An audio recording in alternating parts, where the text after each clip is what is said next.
Hello everybody, my name is Ratnos, and in today's video we're going to talk about the Disc Belt and the Overcharged Delves, two exciting new features coming in patch 11.1.7.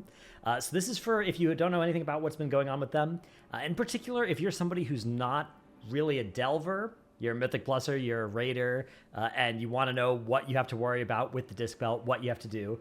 And the answer is it's probably worth picking up, and in fact, it is worth picking up on all of your characters. But it's a little bit less important and powerful than Circe's Circlet was. So you'll be able to upgrade this thing up to eye level 700, and it's a socketed belt with main stat and stamina. That's changed. A couple of those things weren't true in early PTR testing, but now it has a socket, it has stamina, and it will have one of 9 effects of your choice, all of which are kind of mid. They're, in fact, generally for most specs, it would be better if this thing just had secondaries on it instead of having these effects on it. These are budgeted slightly below if it just had secondaries on it, which means that compared to Circe's Circlet, that's kind of the opposite of what was true for Circe's Circlet. Circe's Circlet was eye level 658, but it played like an eye level 670 or 680 ring depending on your spec, right? Because the effects on it were better than secondary stats for a lot of cases. That's not true for the Disc Belt. The Disc Belt is eye level 700, but it kind of plays like an eye level 690 belt in a lot of cases. But 690 is higher than we can get from regular sources, so this item will be best in slot for most specs. In fact, I haven't heard of a spec that it's not going to be best in slot for, and it will be something that you'll want to carry into the new patch. But it is only going to be hanging out around the mid-top of the champion track for next tier. So it's not necessarily something that you need to worry too much about, unlike Circe's Circlet, which was something that, you probably had equipped, you might have still equipped now, you probably had equipped for many months, regardless of how high-end of a player you were coming into patch 11.1. This one is probably an item that, if you were a Mythic Raider, you're probably replacing it week 1. If you're a Heroic Raider, you're probably still replacing it week 2 or week 3 in all likelihood. So it is a little bit more ignorable. It's also a little bit less annoying than Circe's Circlet to get, depending on if you prefer delving to doing outdoor world content, I guess, which your mileage might vary. So we'll go over exactly how this thing works. We'll go over the 9 different effects in it. We'll go over the Overcharged Delves a little bit more as well, because there's another system with that you might or might not care about with powering up the Overcharged Delves, and that's sort of parallel to making your Disc Belt, but it doesn't actually power you up outside of Delves, so a little bit less important that way.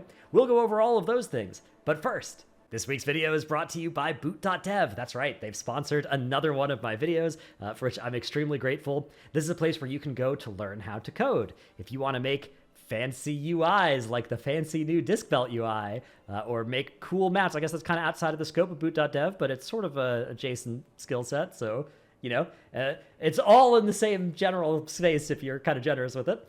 That's a place where you can go, and they've turned learning how to code into something that is going to be fun, which is good, because then we'll engage with it more. We'll be a little bit more active with it, a little bit less zoned out like I was in school. So if you go to Boot.dev and you sign up, you can end up making a lot of money. You could get a job that pays a lot of money, like software dev jobs often do. And you should sign up using my code, and you should buy as much Boot.dev as you can responsibly afford using my code. You could get a lot off, especially if you buy a whole year. You can save the most money, so that's good. That's what I recommend. Again, use my code. You got to do that. Big thanks to them for supporting this video and many others of mine over the past few months. Thanks so much to them, and let's move on with the video. Okay, so you may be wondering, what are the 9 effects that go into the Disc Belt? So they're all pretty mid, although it does depend on your spec a little bit. We'll just go line by line. So when it starts out, I believe you'll have 2 different options between them, and then you unlock the others by doing delves. So you may have a little bit of a pain from that, although each one is found in a specific delve, and you can see the tooltip. So if you know which one you want, you don't have to actually unlock all of them if you don't want to. And there's Charged Bolts, which is a single target damage proc, and it procs on random enemy targets as well. So not a particularly good effect. This is the pure single target number on this is not good. And then outside of pure single target, it gets even worse because it's going to be proccing on random targets and not doing any extra damage for having extra targets, unlike stats, which do more damage with more targets. So generally avoid Charged Bolts. That's not one that you're going to be too interested in. Cauterizing Bolts, a healing proc. There are 2 healing proc ones here, Cauterizing Bolts and Charged Touch. Now, Charge Touch at least heals the lowest health target, whereas this one also heals the lowest health target. So, yeah, they both heal the lowest health target. If you're a healer, I guess you could see if these ones are good. I don't know how much healing these things actually represent, but obviously if you're not a healer. And I suspect that after Circe's Circlet, the incident where for a couple weeks, people were just using Circe's Circlet rings on healing, these are going to be nowhere near that power level in terms of being able to drop healers and play healing belts instead. So I'd probably assume that's not something that's going to be possible. Then we have a couple of stat procs. So each of the 4 secondaries has a stat proc 1 associated with it, but they're actually all a little bit different. So there's one that's functionally pretty different, and then the others are all kind of basically the same. So there's a crit 1, which increases crit over time when it procs for 20 seconds, but it's not controllable when it procs, so you'll like this if you like crit. There's a haste proc, which is completely random, 20 seconds of haste. There's a mastery 1, which is always on, and it just cycles up and down like old Incanter's Flow if you ever played that on a mage. So obviously, you use these if you like their stats. And then there's this versatility one. Now, this one is actually a little bit more interesting. So this one, whenever it procs, you get a big chunk of versatility up front, and then each time you use a spell, the versatility bonus goes down. But notably, that versatility bonus going down effect has a 1-second internal cooldown, which means if you have your GCD under 1 second, you can really game this because you'll only actually lose some of the versatility bonus every, say, 1.7, 1.8, 1.9 seconds if your GCD is 0.95 seconds, for instance. So this is something The Sims will potentially tell you this, if that's going to be true for you. Also, you might see whether people are using this on your spec or not, but there are going to be a few specs that might be interested in this, even though versatility is maybe not a stat they want, because this just gives them a decent chunk of stats because they are casting that fast. If your GCD is around a second, all of a sudden it's over a second, 1, 1.2, 1.3 seconds. This is not going to be particularly good unless you really want verse, I guess. Then again, we've got the healing proc. There's a damage absorption shield proc. I wouldn't recommend this for a tank. I think just take one of the stat procs instead. It gives you a flat damage shield, which those tend to not scale particularly well into hard content already. And then when it expires, it deals damage based on the remaining absorb, which that's the kind of effect that you'd think maybe this is good, but it only procs when you're actually taking damage, which if you're trying to then still have the absorb shield on you when it explodes, then you'd want to be in a situation where you aren't taking damage for this thing to work. So probably a pretty weak effect there in most cases. And then finally, there's another damage proc effect here, the Charged Crystal. Same general idea here as Charge Bolts, right? This is just, it's not on a random target, but it's split damage. So the damage isn't going to go up with the number of targets. So even on pure single target for most specs, you're going to get more bang for your buck out of the stats than the damage procs. And then as soon as the target count ever goes above 1, you're going to want to swap onto...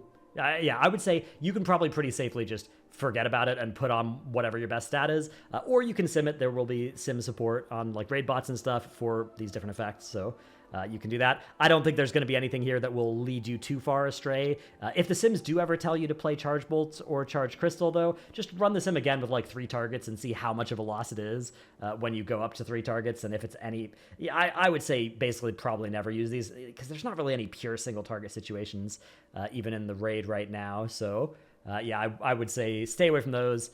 Take one of the stats. Maybe take the verse thing if you're a spec that has that short GCD. Okay, so what about getting the belt itself and upgrading it? So you just get it from a quest chain in Dornegal.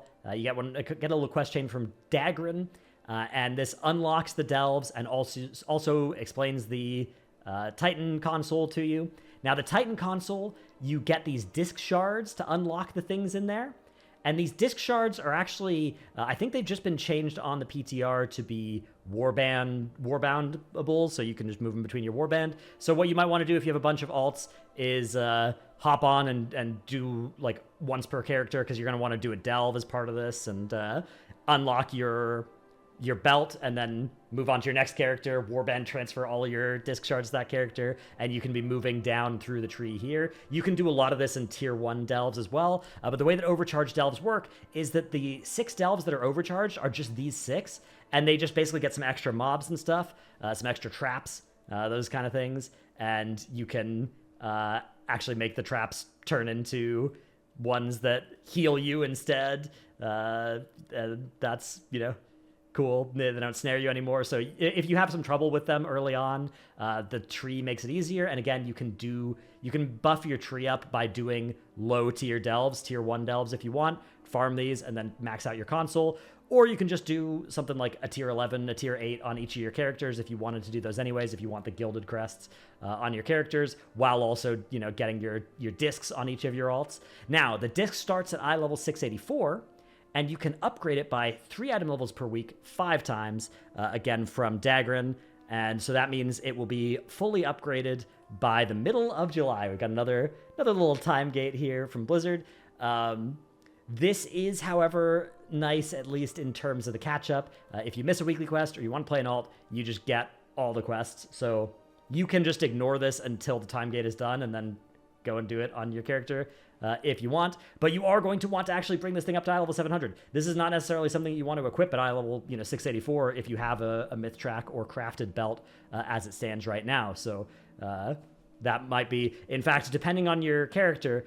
For instance, I have a character right now with a 662 myth track belt, and that character is probably going to week 1 earn the belt and then just use the discount that it gives me to upgrade my existing belt and not switch over to the Titan disc belt until it's something like 694, 697, something like that.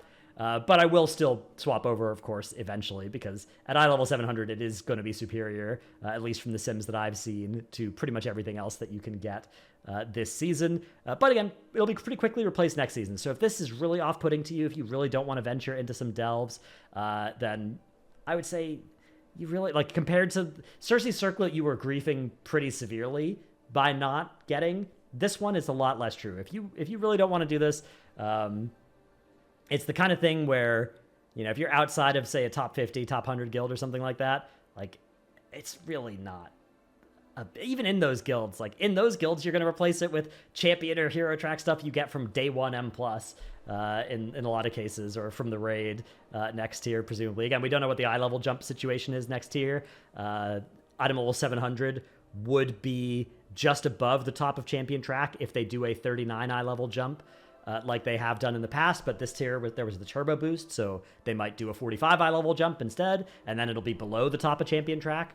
I don't know. We'll have to see what they actually end up doing with the item levels.